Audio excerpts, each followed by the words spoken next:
Tu prétends toujours que je ne sais pas ne rien faire. Mais tu ne sais pas. Et toi, tu prétends savoir très bien ne rien faire. Oh, très bien. Je voudrais savoir ce que tu appelles ne rien faire parce que tu travailles toujours. Qu'est-ce que tu faisais? Tu travaillais? Oui. Là, tu écrivais, là. Ouais, j'écrivais vaguement. J'en suis encore à penser depuis plus d'un demi-siècle. J'en suis encore à penser que je fais un métier difficile, Jean. Ma Colette, tout ce qu'on fait est difficile. Ce qui est admirable chez toi, c'est que quand tu fais une chose difficile, elle a l'air facile. Et un jour, on a 50 volumes. 50 volumes. Ne m'en parle pas, je t'en prie, j'en ai peur maintenant. Oui, mais ce qui est très extraordinaire, c'est que je ne veux pas parler de ta santé, je sais que tu détestes qu'on en parle, Oui. mais c'est que tu ne te portes pas bien et que ton œuvre se porte à merveille. Tous tes livres ont une santé magnifique.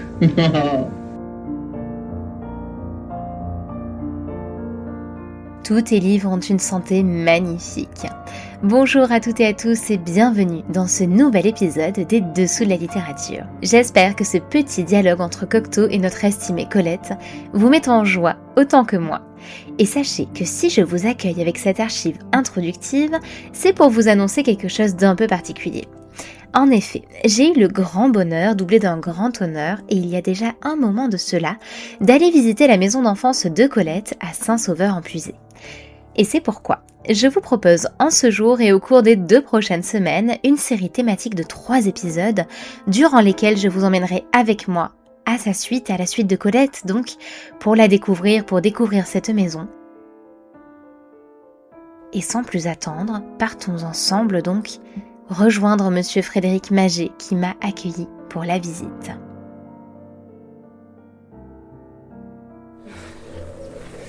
Bienvenue à la maison de Colette. Je suis Frédéric Maget, le directeur de la maison. Nous sommes ici face à la maison Grave et Revêche où Colette est née le 28 janvier 1873. Et pour rentrer dans l'histoire de cette maison, il faut franchir quelques marches pour entrer dans le jardin qui est juste en face de la maison. Qui est bien très végétal, très végétalisé, avec un petit verger. Oui, un petit verger et puis un buste de Colette qui a été inauguré il y a quelques mois, l'année dernière, pour le 50e anniversaire de la naissance de Colette. Il a été réalisé par une sculptrice de Lyon, Nassera Kaïnou, qui a imaginé une Colette âgée qui regarde sa maison d'enfance avec cette citation juste en dessous qui est tirée du discours de réception de Colette à l'Académie royale belge. Tendre vers l'achevé, c'est revenir vers son point de départ. Et c'est vrai que pour Colette, cette maison a été en fait le point de départ, bien sûr, de son existence, puisqu'elle y est née, mais aussi le point de départ de son œuvre, puisque de Claudine à l'école, son premier roman, jusqu'au dernier texte qu'elle a publié, Ces Dames anciennes, en 1954, elle n'a eu de cesse de revenir par la littérature et l'imagination dans ce lieu. Ici, c'est un des 3 jardins de la maison, le plus petit des 3, celui que Colette dans ses textes appelle le jardin d'en face, justement. Et ce jardin rappelle aux visiteurs qui débutent généralement ici l'histoire du bâtiment qui, avant d'avoir été la maison natale de Colette, fut la maison d'une très riche famille de bourgeois de Saint-Sauveur-en-Puisé, les Robineau du Clos. Si on regarde attentivement dans le perron, dans la rambarde en fer forgé, on voit au centre comme un monogramme avec 2 initiales entrelacées, RD justement, pour Robineau du Clos. Ce sont de très riches propriétaires terriens, ils possèdent beaucoup de terres, de forêts, de fermes alentour. Ils font construire cette maison à la fin du XVIIIe, début du XIXe siècle, et comme ils ont un peu d'argent, c'est eux qui achètent les 2 terrains qui sont en face, donc ce fameux jardin d'en face, et même le jardin qui est en contrebas. Pourquoi ? Parce qu'ils veulent empêcher toute construction en vis-à-vis. On voit bien d'ailleurs qu'on est ici chez des bourgeois puisque vous avez un toit en ardoise alors que si vous regardez autour de vous à 360 degrés, on ne voit que des toits en tuiles anciennes, des ardoises comme au château un peu plus haut. C'est une façon pour eux de rappeler leur fortune.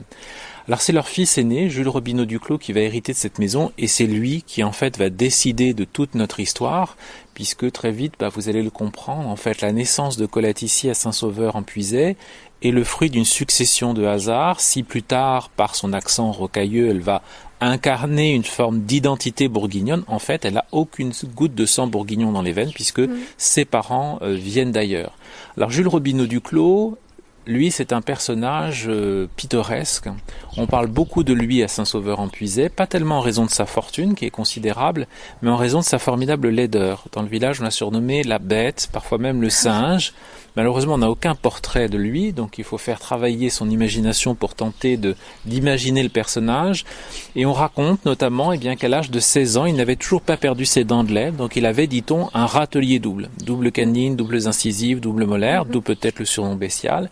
Et là, s'ajoute à cette laideur physique une laideur morale, si j'ose dire les choses ainsi, puisqu'il s'adonne à l'alcool dès l'adolescence, il boit du matin jusqu'au soir, laid, bègue et idiot, c'est comme ça qu'on le présente ici. Il faut dire qu'il est à peu près fou, d'après les témoins de l'époque. Il a un langage imaginaire, il emploierait le mot système à tort et à travers. Et c'est un homme extrêmement violent puisqu'il a des crises de démence absolument incontrôlables. On raconte qu'on le voit de nuit errant dans les prés, lacérant les vaches de coups de couteau. Et on raconte qu'un jour il se prend pour un maréchal de France et il attrape son fusil et court après ses domestiques menaçant de les tuer pour en faire de la chair pour les pêcher les écrevisses un peu plus bas dans le loin. Donc vous voyez, personnage tout à fait horrible. Et malheureusement, dans la famille Robineau-Duclos, cette très ancienne et très riche famille de Saint-Sauveur, on est inquiet pour l'avenir, la réputation, la fortune. Et du coup, pour calmer le jeune homme, on se met en tête de le marier.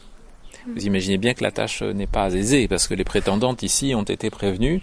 Alors notre cher Jules va étendre un peu son périmètre de recherche en espérant rencontrer un jour une femme qui n'aurait pas été prévenue. Et c'est là que frappe le premier coup du destin à l'automne 1856, puisqu'à 10 km d'ici, dans un charmant petit village des environs, Mézille, il croise une jeune femme qui n'est là que de passage.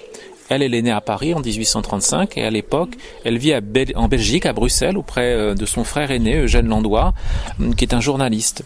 Cette jeune femme connaissait cette région pour une raison précise et assez touchante. Elle avait perdu sa mère alors qu'elle n'avait que 2 mois. Et son père, Henri Landois, s'était alors fié à la réputation des nourrices de Lyon et du Morvan. Elle l'avait placée en nourrice dans ce village, à Mézille. À l'âge de 10 ans, elle avait rejoint ensuite son père et ses frères à Bruxelles. Et tout simplement, à l'âge de 21 ans, elle vient rendre visite à son ancienne nourrice, et c'est comme cela qu'elle rencontre Jules Robineau-Duclos, Adèle Sidonie Landois, la future Sido, la future mère de Colette. Notre cher Jules en tombé éperdument amoureux, elle évidemment, vous imaginez bien que ça n'est pas réciproque, la jeune femme est assez belle, vive, intelligente, cultivée, mais elle connaît le grand malheur des femmes du 19e siècle, elle n'a pas de dot. Son père Henri Landois est un escroc qui a passé sa vie à fuir les créanciers et qui a laissé ses enfants à Bruxelles sans argent, c'est-à-dire pour Sido sans dot.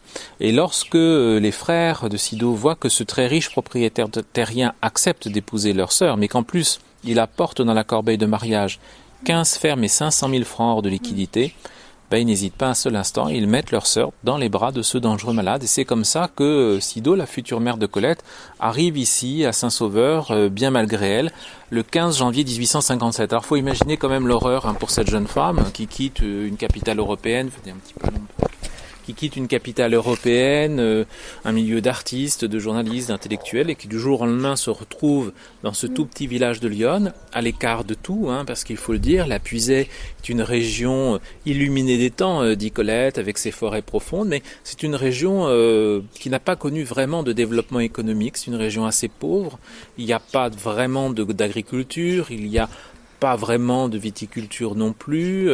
En plus, on est à l'écart des grands axes. La Loire d'un côté, Lyon de l'autre passe à peu près à 30 km.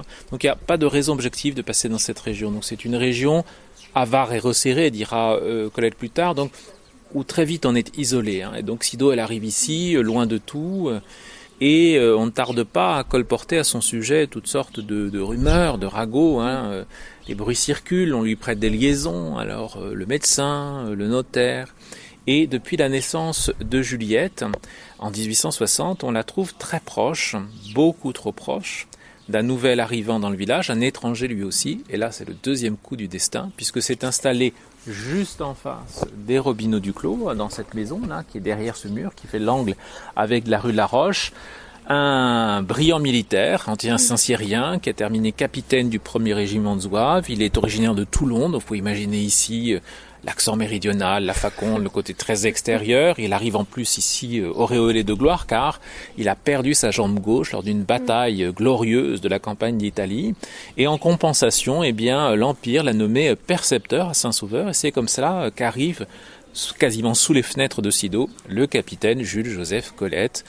Vous imaginez bien que les deux étrangers ne tardent pas à croiser leurs regards, et dans le village, eh bien, on imagine que le capitaine est en fait le véritable père d'Achille, le deuxième enfant, né en 1863. Et lorsque, enfin, Jules Robineau Duclos a le bon goût de mourir en 1865, eh bien, dans le village, personne n'est étonné de voir le capitaine traverser la rue pour s'installer dans les meubles de la jeune veuve, qui encourt bien sûr la réprobation du village. À peine le délai de veuvage passé, Sido épouse le capitaine et là 2 autres enfants vont naître. Léopold en 1866 et le 28 janvier 1873, une petite fille qu'on prénomme Gabrielle. Sidonie, Gabrielle, Colette, notre Colette. Donc Colette va passer dans cette maison et ces jardins qu'on va parcourir ensemble ces 18 premières années qui sont des années d'un bonheur immense, marquées, c'est vrai, par la personnalité tout à fait atypique de ses parents, car le capitaine Colette et Sido ne ressemblent pas vraiment d'abord aux habitants de Saint-Sauveur. Ce sont des gens qui viennent d'ailleurs, qui ont une vie déjà assez riche. Sido, je vous l'ai dit, a été élevé dans la compagnie des journalistes, des intellectuels, des artistes peintres. Le capitaine, lui, a mené beaucoup de campagnes militaires à travers l'Europe et une partie de l'Afrique. Donc ce sont des gens qui ont déjà une vie assez riche. Et en plus, eh bien, peut-être de ces expériences ont-ils tiré des idées qui ne sont pas celles des bourgeois de Saint-Sauveur. Et assez rapidement, en fait, ils vont attirer une forme de rejet, susciter une forme de rejet dans le village qui tient aussi à leur comportement. Alors celle dont on parle beaucoup à Saint-Sauveur et qui peut-être attise le plus la haine du village, c'est Sido, la première arrivante, parce qu'il faut dire que Sido a un tempérament particulier, elle aime bien se singulariser. On reconnaît déjà en germe sa future fille, mais elle aime bien ne pas être comme les autres et marquer sa différence. Elle qui a été élevée dans ce milieu de libres penseurs à Bruxelles, et laïcarde, évidemment, anticléricale, conquise aux idées républicaines. Et il faut donc vous imaginer qu'elle emmène son chien aboyer à la messe pendant l'élévation pour embêter le curé. Elle y lit, d'après Colette, les œuvres de Corneille cachées derrière son missel. Elle refuse de donner ses fleurs aux enterrements. Personne n'a condamné mes Rosemousses à mourir en même temps que Monsieur Enfer, et elle préfère les donner à des nourrissons. Elle recueille les filles mères. Donc, vous voyez, tout ça ne passe pas, évidemment, à Saint-Sauveur. Et donc, assez rapidement, les Colettes vivent à l'écart du village entre eux. Et ça, c'est une chose qu'il faut toujours garder en tête quand on visite cette maison, c'est que l'enfance de Colette, derrière ses murs, dans ses jardins, c'est une enfance en vase clos. Les Colettes vivent entre eux, à l'écart d'une société, d'un village souvent perçu comme une zone d'hostilité. Et Sido va d'ailleurs élever ses enfants dans l'idée qu'ils ne doivent surtout pas ressembler à ceux qu'elle appelle le commun des mortels. Vous êtes plus beau, vous êtes plus intelligent, vous êtes une graine d'élite.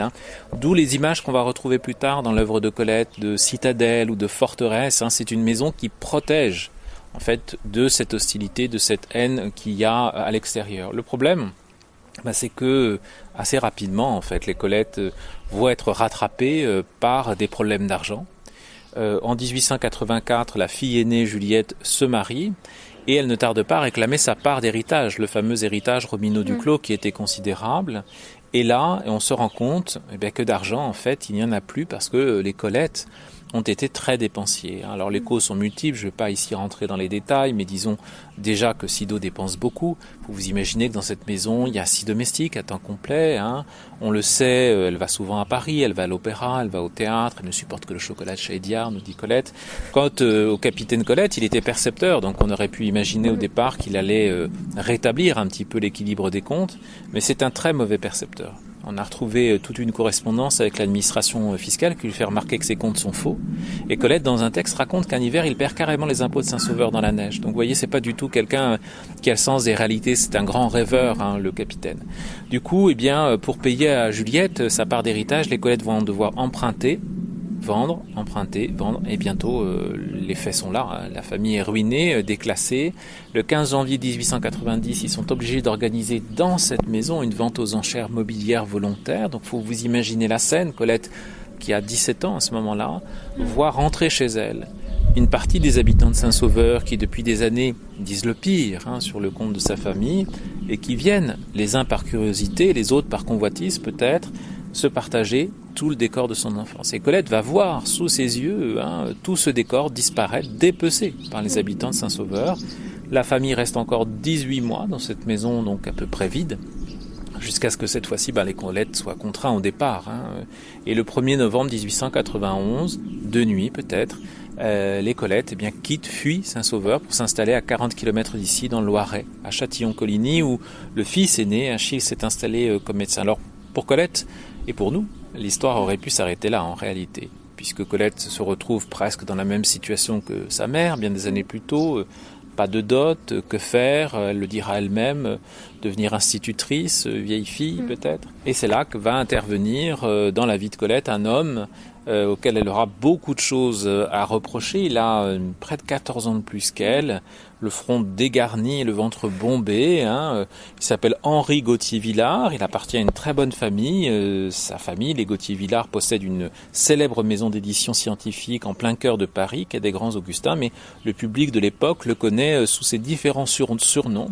L'ouvreuse du cirque d'été, c'est le surnom qu'il utilise pour signer des critiques musicales, et sous le surnom de Willy, nom qu'il utilise pour signer des romans un petit peu légers et polissons. Il rencontre la jeune femme, il l'épouse le 15 mai 1893, et assez vite en fait, il constate la mélancolie de cette jeune femme qui ne se remet pas du départ de Saint-Sauveur, qui va devenir dans sa vie puis dans son œuvre une sorte de paradis perdu. Elle évoque souvent avec beaucoup d'humour, parce qu'elle a beaucoup d'esprit, la jeune femme. Elle tient de sa mère, sans doute aussi beaucoup. Elle évoque ses souvenirs d'enfance, et un jour, lors de l'été 1895, il lui suggère d'écrire ses souvenirs. Vous devriez écrire vos souvenirs d'écolière, je pourrais peut-être en tirer quelque chose. Et Colette, qui ne songe pas, dit-elle, à la littérature, se met à écrire. Et ça va donner naissance à son premier roman, Claudine à l'école, qui paraît en 1900. Cette maison, le village, mais surtout les habitants, tout le monde se retrouve, méchant, avare, vicieux, des bandits, des feignants, parce que fait Colette non seulement elle fait revivre son enfance, mais elle en profite pour se venger de celles et de ceux qui avaient condamné sa famille au départ. Le problème, c'est que Claudine à l'école et la série des 4 Claudines, c'est le plus gros succès commercial de la belle époque. On rit dans toute la France et même une partie de l'Europe, mais il y a un endroit où on ne rit pas beaucoup, c'est ici, à Saint-Sauveur, où la sortie du roman fait l'effet d'une bombe, parce qu'il faut vous imaginer que tout le monde se reconnaît. C'est un peu comme si un corbeau s'était lâché dans le village. On y apprend que l'institutrice de Claudine, la directrice d'école, Mademoiselle Olympe Sergent, dans la vraie vie elle s'appelait Olympe Terrain, vous voyez Colette n'a même pas changé le prénom, entretiendrait une double liaison avec le délégué cantonal, dans le roman le docteur Merlou, dans la réalité le docteur Duterte, mais aussi une de ses institutrices. Donc vous imaginez évidemment tout ce qui peut se passer ici dans le village. Colette plus tard se reprochera ce qu'elle va joliment appeler l'insouciance de nuire, le fait d'avoir cédé un peu facilement à la vengeance peut-être dans sa jeunesse. Mais la maison continue son chemin dans l'œuvre jusqu'en 1922 où elle publie La maison de Claudine. Alors là, la maison, les jardins, le personnage de Sido, sa mère qui fait son apparition dans l'œuvre, c'est une sorte d'Éden terrestre, de paradis perdu, le paradis de l'enfance qu'on a pour certains quittés. Et les lecteurs de Colette sont tellement sensibles à ce moment-là à l'importance prise par cette maison que l'un d'entre eux, le soyeux lyonnais François Ducharne, rachète la maison et l'offre à Colette. Donc en 1925, Colette récupère enfin sa maison d'enfance. Il y a bien des moyens pour une femme de rajeunir, dit-on, mais le plus certain est de croire au merveilleux. Grâce à vous, monsieur, aujourd'hui, j'y crois. Quelques mois plus tard, on vient poser sur la façade la plaque que vous voyez juste en face de nous. Cette plaque en marbre circulaire, avec ses 3 attaches. Ici, Colette est née. Le ministre de l'Instruction publique vient inaugurer cette plaque. Et on raconte que Colette, arrivée en voiture pour l'inauguration, on lui conseille de ne pas sortir parce que dans le village, on l'attend avec des pierres. 25 ans après Claudine à l'école, on ne lui a pas pardonné ici, on ne veut pas d'elle. Alors, elle qui voulait revenir dans cette maison doit renoncer à son projet. Elle y revient, mais pour de courts séjours, en visiteuse anonyme. Dès les années 30, elle place des gardiens locataires, chargés de veiller sur le décor de son enfance. Ils vont se succéder jusqu'en 1950. Colette mourra le 3 août 1954 et elle est déjà, depuis quelques années, immobilisée dans son lit radeau au Palais Royal, dont on peut voir d'ailleurs la reconstitution au musée Colette juste au-dessus de nous dans le château. Et elle sait que physiquement, cette fois, elle ne pourra plus revenir ici. Donc la maison est vendue au dernier gardien, le docteur Yves Messer, et c'est en fait aux enfants et petits-enfants de ce médecin qu'au mois de septembre 2011, l'association La Maison de Colette a racheté Maison et Jardin avec un projet assez simple et assez ambitieux qu'on va aller maintenant découvrir ensemble, reconstituer le plus fidèlement possible le décor des 18 premières années de Colette. Non seulement parce que ce décor a été pour Colette celui de la formation, celui des années heureuses, mais surtout parce que ce décor est en fait la source d'inspiration de tout un pan de l'œuvre. Il faut vous imaginer que de Claudine à l'école à ses dames anciennes, en passant par la maison de Claudine, par Sido, et des dizaines de pages réparties dans l'œuvre, il n'y a pas vraiment d'équivalent dans toute l'histoire de la littérature française d'un auteur et d'une autrice en l'occurrence qui est consacré autant de pages, autant d'énergie créatrice à recomposer un lieu de vie. Il faut vous imaginer que Colette a décrit le motif des papiers peints, la couleur des rideaux, le nombre de fauteuils, le nom bien sûr des plantes, des arbres, des fleurs. Donc ce sont tous ces détails qui, avec les actes notariés, les traces retrouvées sur place, nous ont permis d'entreprendre la reconstitution de ce décor d'enfance, qui a donc cette particularité d'être à la fois un lieu de vie, mais aussi un lieu d'inspiration de l'œuvre, parce que contrairement à beaucoup d'autres maisons d'écrivains, qui ont été pour les auteurs des lieux de création, souvent des maisons que les écrivains ou les écrivaines achetaient la notoriété venue pour s'isoler et pouvoir travailler au calme. Ici, Colette n'a rien écrit dans cette maison, puisqu'elle l'avait quittée, mais tout ce qu'elle a écrit est né de cette maison. C'est pour ça que le journaliste et romancier Jérôme Garcin avait parlé à propos de la maison de Colette d'une maison-livre, parce qu'en fait, c'est une maison qui est entièrement parcourue par les textes de Colette. À chaque pas que vous faites, il y a un texte de Colette, une anecdote de Colette. On va rentrer ? Oui, avec plaisir. J'espère que ce premier épisode sur Colette vous a plu. Si c'est le cas, n'hésitez pas à vous abonner au podcast pour être prévenu de la parution des prochains épisodes. Et en attendant, je vous dis à la semaine prochaine pour la suite de la visite. À très bientôt.